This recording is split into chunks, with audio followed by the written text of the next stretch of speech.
ಗಳಲ್ಲಿ ಮರುಸಿಂಚನ ವಿದ್ಯಾರ್ಥಿ ಅಭ್ಯಾಸ ಪುಸ್ತಕದಲ್ಲಿ ನಾನು ಚಟುವಟಿಕೆ ಹಾಳೆ 3ಕ್ಕೆ ಸಂಬಂಧಪಟ್ಟಂತೆ ಉತ್ತರಗಳನ್ನು ಹಾಕ್ತಾ ಇದ್ದೀನಿ. ಮೊದಲ 2 ಚಟುವಟಿಕಾ ಹಾಳೆಗಳ ಉತ್ತರಗಳನ್ನು ನೋಡದೇ ಇದ್ದರೆ ವಿಡಿಯೋದ ಡಿಸ್ಕ್ರಿಪ್ಷನ್ ಬಾಕ್ಸ್ನಲ್ಲಿ 9ನೇ ತರಗತಿ ಸಮಾಜ ವಿಜ್ಞಾನ ಮರುಸಿಂಚನ ಉತ್ತರಗಳು ಅಂತಕ್ಕಂಥ ಪ್ಲೇಲಿಸ್ಟ್ ಲಿಂಕಲ್ಲಿ ತಾವುಗಳು ನೋಡ್ಬೋದು. ಇದು ಬಂದ್ಬಿಟ್ಟು ಭಾರತದಲ್ಲಿ ನಡೆದ ಸಾಮಾಜಿಕ ಮತ್ತು ಧಾರ್ಮಿಕ ಸುಧಾರಣೆಗಳ ಕಲಿಕಾಂಶವನ್ನು ಹೊಂದಿರತಕ್ಕಂಥದ್ದು ಆಗಿದೆ.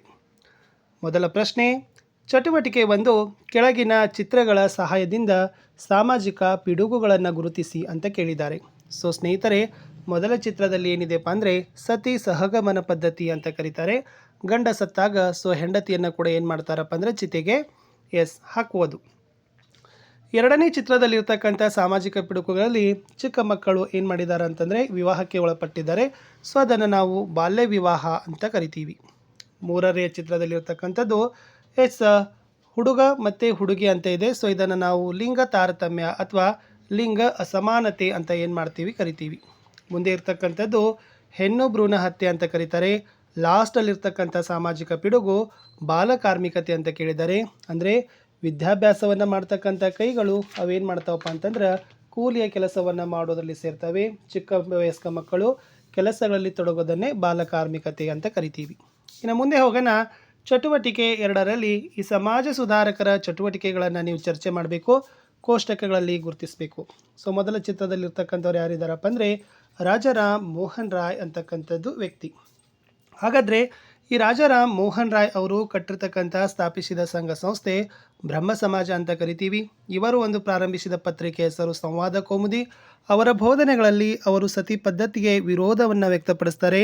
ಬಾಲ್ಯ ವಿವಾಹದ ವಿರುದ್ಧ ಹೋರಾಟವನ್ನು ಮಾಡಿರ್ತಕ್ಕಂಥ ಧೀಮಂತ ನಾಯಕ ರಾಜಾರಾಮ್ ಮೋಹನ್ ರಾಯ್. ಎರಡನೇದು ಹೋಗೋಣ, ಆರ್ಯ ಸಮಾಜ. ಆರ್ಯ ಸಮಾಜದ ನೇತಾರ ದಯಾನಂದ ಸರಸ್ವತಿ. ಅವರು ಒಂದು ಕಟ್ಟಿರ್ತಕ್ಕಂಥ ಸಂಘ ಯಾವುದಪ್ಪ ಅಂದರೆ ಅದು ಆರ್ಯ ಸಮಾಜ ಅಂತ ಹೇಳ್ತಾರೆ. ಇವರು ಒಂದು ಪತ್ರಿಕೆ ಹೆಸರು ಸತ್ಯಾರ್ಥ ಪ್ರಕಾಶ ಬರ್ತದೆ. ಇವರು ಮುಖ್ಯವಾಗಿ ವೇದಗಳಿಗೆ ಹಿಂದಿರುಗಿ ಅಂತಕ್ಕಂಥ ಕರೆಯನ್ನು ಕೊಟ್ಟಿದ್ದರು. ನೆಕ್ಸ್ಟ್ ಇರೋದು ಜ್ಯೋತಿಬಾ ಫುಲೆ ಅವ್ರದ್ದು ಇದೆ. ಈ ಜ್ಯೋತಿಬಾ ಫುಲೆ ಅವರ ಒಂದು ಸಮಾಜ ಅಂದರೆ ಅವರು ಸ್ಥಾಪಿಸಿರ್ತಕ್ಕಂಥ ಸಮಾಜ ಅದು ಬಂದುಬಿಟ್ಟು ಸತ್ಯಶೋಧಕ ಸಮಾಜ ಅಂತ ಕರೀತಾರೆ. ಗುಲಾಮಗಿರಿ ಅಂತಕ್ಕಂಥ ಪುಸ್ತಕವನ್ನು ಅವರು ಬರೆದಿದ್ರು. ಅವರು ಸ್ವಾತಂತ್ರ್ಯ ಅಂತಕ್ಕಂಥದ್ದು ಪ್ರತಿಯೊಬ್ಬ ಭಾರತೀಯರ ಅವಶ್ಯಕತೆ ಅಂತ ಜನಸಾಮಾನ್ಯರಿಗೆ ತಿಳಿ ಹೇಳ್ತಕ್ಕಂಥ ಕೆಲಸವನ್ನು ಮಾಡಿದರು. ಇನ್ನು ಕಡೆಯ ಚಿತ್ರದಲ್ಲಿರ್ತಕ್ಕಂಥವ್ರು ಯಾರಪ್ಪ ಅಂದರೆ ಸ್ವಾಮಿ ವಿವೇಕಾನಂದರು. ಸ್ವಾಮಿ ವಿವೇಕಾನಂದರವರು ಕಟ್ಟಿರ್ತಕ್ಕಂಥ ಸಂಘ ಅದು ರಾಮಕೃಷ್ಣ ಮಿಷನ್. ಅವರು ಯೋಗಗಳಿಗೆ ಸಂಬಂಧಪಟ್ಟಂತೆ ಕೃತಿಗಳನ್ನು ಬರೆದಿದ್ದಾರೆ. ಮುಖ್ಯವಾಗಿ ಅವ್ರು ಏನು ಮಾಡಿದಾರಪ್ಪ ಅಂದ್ರೆ ಸಮಾಜ ಸೇವೆಗೆ ಒತ್ತನ್ನು ಕೊಟ್ಟಿದ್ದಾರೆ. ಇದು ಏನಾಗಿತ್ತಪ್ಪ ಅಂದರೆ ವಿಶೇಷವಾಗಿರ್ತಕ್ಕಂಥ ನಮ್ಮ ಸ್ವಾಮಿ ವಿವೇಕಾನಂದರ ಕೊಡುಗೆಗಳಲ್ಲಿ ಒಂದು ಅಂತ ನಾವು ಹೇಳ್ತೀವಿ.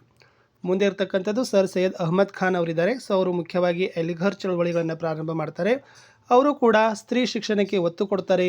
ಬಹುಪತ್ನಿತ್ವವನ್ನು ವಿರೋಧವನ್ನು ಮಾಡ್ತಾರೆ.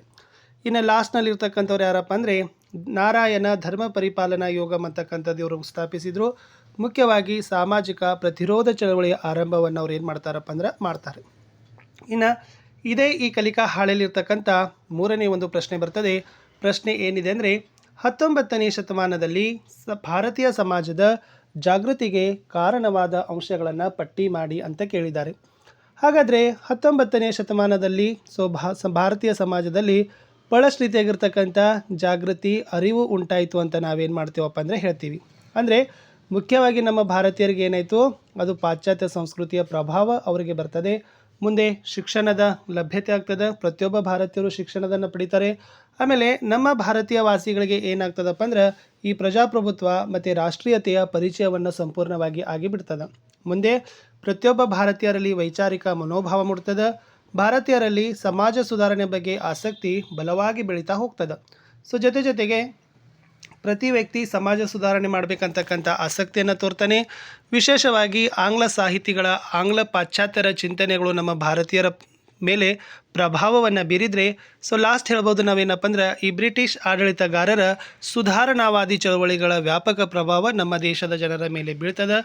ಹೀಗಾಗಿ ಭಾರತೀಯ ಸಮಾಜ 19ನೇ ಶತಮಾನದಲ್ಲಿ ಜಾಗೃತಿ ಆಯಿತು ಅಂತ ಬರಿಬೋದು.